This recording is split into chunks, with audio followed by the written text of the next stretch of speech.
Hello and welcome to episode 41 of the Wisdom from the Akasha podcast. My name is Susie. I am your host and I am an Akashic Records teacher and practitioner.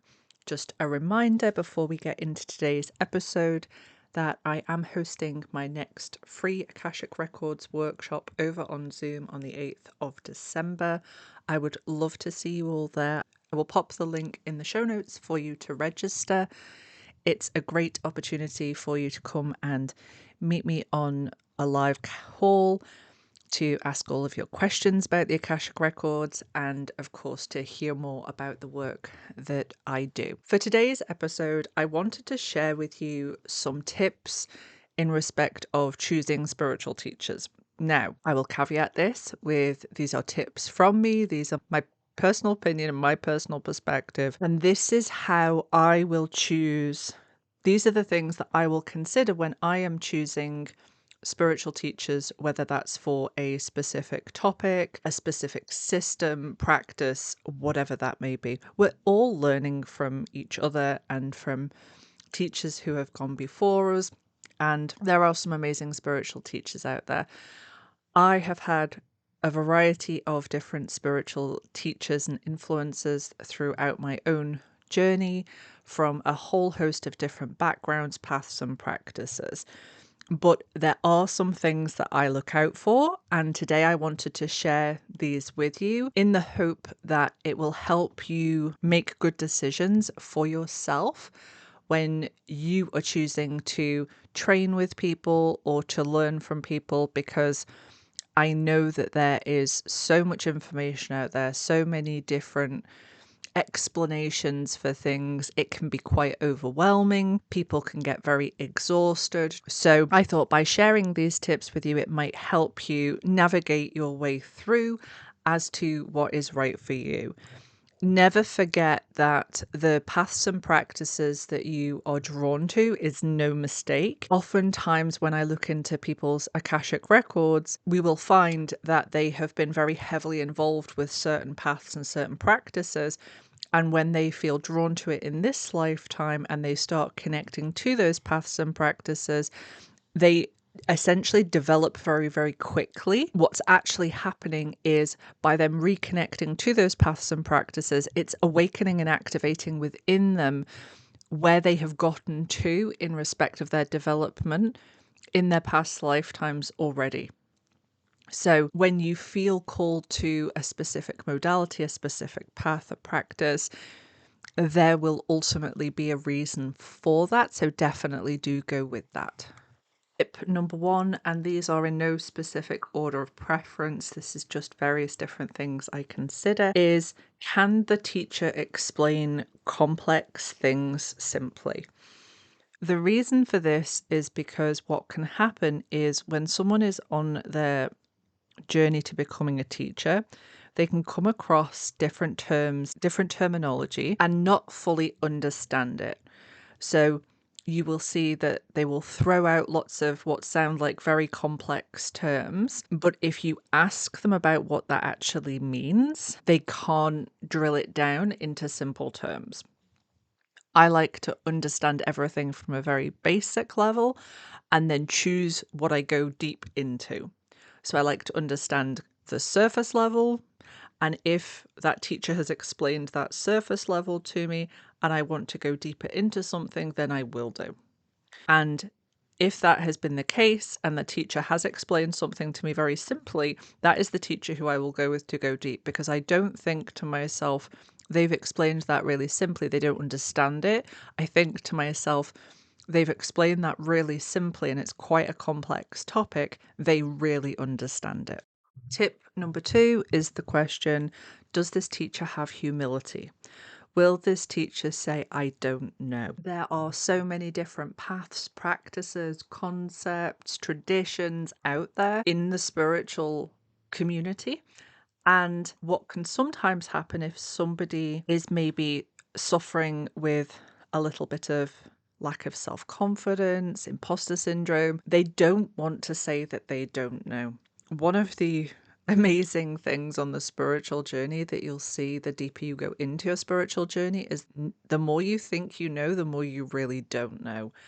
You are constantly deconstructing beliefs. You are constantly reviewing the programming and conditioning. And it's very normal to just put your hands up and say, I don't actually know. A spiritual teacher's job is not to know everything. A spiritual teacher's job is to help guide you, help you move through certain stages of your spiritual development faster, help give you tools and practices that are going to help you along the way.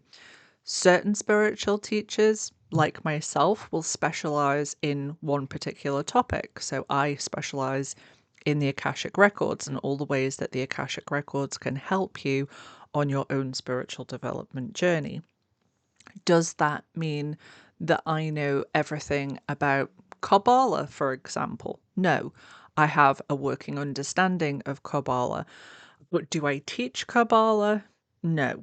If you ask me a question about something like Kabbalah, I will share with you what I know. I will give you an understanding if I have any input to be able to give you or point you in the right direction, but I will quite happily say I do not know. Okay. And there is nothing wrong with saying I do not know. We're all learning, we're all growing, we're all expanding. And it gives a much more open atmosphere for discussion if we're all willing to say, I don't know, what's your opinion, what's your perspective, what have you learned on your journey, than shutting everything down and pretending to know things that we don't. Following on from that would be tip number 3, which is, does the teacher allow open discussions and different points of view? Now, where I have to put a caveat in this one is, of course, for a teacher, their job is to keep on topic. So I teach all levels of the Akashic Records training, and I will get lots and lots of questions about the topics that we're discussing. And sometimes I will also get topics that are outside of what we're discussing. As a teacher, it's my job to answer the questions as best as I can to be able to guide you through your practice, but also to determine if there is a question that is being asked that is not actually relevant to the content. So when I'm saying here, the teachers allow open discussions and different points of view, I'm talking about if they're teaching a topic and somebody comes and asks questions or they have a different perspective, are they open and willing to listen to that and talk about it, or do they just shut it down? I'm not saying that, if you're learning how to do Reiki, for example, that your Reiki teacher should be answering all of your questions about the Akashic Records, for example. These are two different modalities, two different practices. I'm not talking about that. I'm talking about when questions or discussions are just shut down. It's that type of energy which is, this is my opinion and my perspective, and that's all that matters. I don't want to hear what you have to say. That energy is very off-putting for me personally. Tip number 4 is any type of superiority complex is a big no-no for me. If somebody is projecting that they are better than anybody else for any reason, it's a big no-no for me from a spiritual teacher perspective, especially if they are using information about them being a reincarnation of a popular, usually spiritual figure in history as a justification for their superiority complex. This is a big no for me because ultimately a superiority complex comes from the ego, and it shows that this individual is ego-led, ego-dominant, and that's fine in respect of their own development, but I don't want to learn from someone who is that connected to, attached to, and involved in that lower egoic self. Tip number 5 is the teacher makes you feel like you need them or you need something outside of you to actually develop from a spiritual perspective, that only they have the key, only they have this wisdom, this activation, this attunement to be able to give it to you. And without that, your soul's not going to evolve. You never, ever need anybody or anything outside of you to go through your spiritual evolution. Your soul came into this incarnation fully equipped with everything that it needs. A teacher's job is to guide you, to point you in the right direction, to help you connect to your internal gifts and abilities, to help provide you with things that are going to help you advance at a quicker pace. But you never actually need to rely upon someone. Think of what you hire somebody for. Okay. So, for example, if I want to learn to drive, I am going to hire a driving instructor. And I'm going to hire a driving instructor because they have experience of teaching someone how to drive a car. They're going to give me all of that information. The ability to drive the car is with me, and it's based on how much I practice, and it's something within me. Some people are great at driving cars, some people are not so great at driving cars. But I hire the teacher to help me get through the lessons, to get better at what I'm doing. And then ultimately, I'm going to leave the teacher behind and I'm going to get on with it. And maybe then I'll learn how to drive an HGV, for example, and then I'll hire a different driving instructor, or maybe the same one, to take my practice deeper. It's the same thing with spiritual teachers. You're looking for spiritual teachers to guide you, to help give you these tools, these practices, these systems, but you don't actually need them. And at the point where you are ready to let them go and move on, they should absolutely allow you to do that. Anytime they are trying to guilt trip you, shame you, make you feel like you need them for some reason, that's a big red flag for me. Tip number 6, is the teacher promoting unity, consciousness, or division? Is there a promotion of us versus them, better than, worse than, high vibe versus low vibe? Or is there a promotion of unity consciousness? We're all in this together. Let's help each other evolve and grow. Tip number 7 is any teacher who promotes apocalyptic, end of the world, doomsday type information or material without explaining what they're actually talking about in respect of changing from one level of consciousness on planet Earth to another. All this does is promote fear, confusion. People start to worry about people in their own family unit who are maybe not on their spiritual journey yet, and it's an energy that is just unhelpful.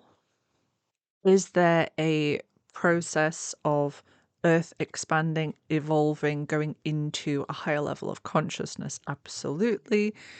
Is it necessary to install fear and confusion into people without explaining how this process actually takes place? I don't believe there is. Ultimately, it is the responsibility of anyone who is teaching anything within the spiritual community to be able to explain things, to be able to offer their teachings from a place of unconditional love and service to others. Spiritual teachers are, of course, human, so they may mess up. They may not be what you expect them to be. And that's completely okay. I love the fact that we have human spiritual teachers who are human, who do have quirks, who do have personality traits and all of the amazing things that make us human. We're not supposed to put spiritual teachers on a pedestal and think that they are perfect.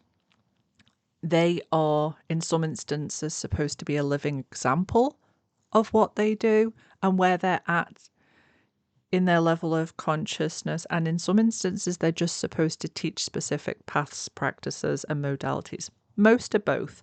Most are a living example of the level of consciousness of which they have achieved, and also specializing in certain paths, practices, traditions. But we don't have to put them on a pedestal if we think that they are completely perfect, that they have no human traits, that they have no personality, and all of that stuff. We're going to be very sorely disappointed. So these are the things that I focus on. I hope that you have found them helpful. I hope that they help you navigate your way through choosing your own teachers in respect of the paths and practices that you feel drawn to. I hope you all have a lovely, restful, and I shall see you all next week for the next episode.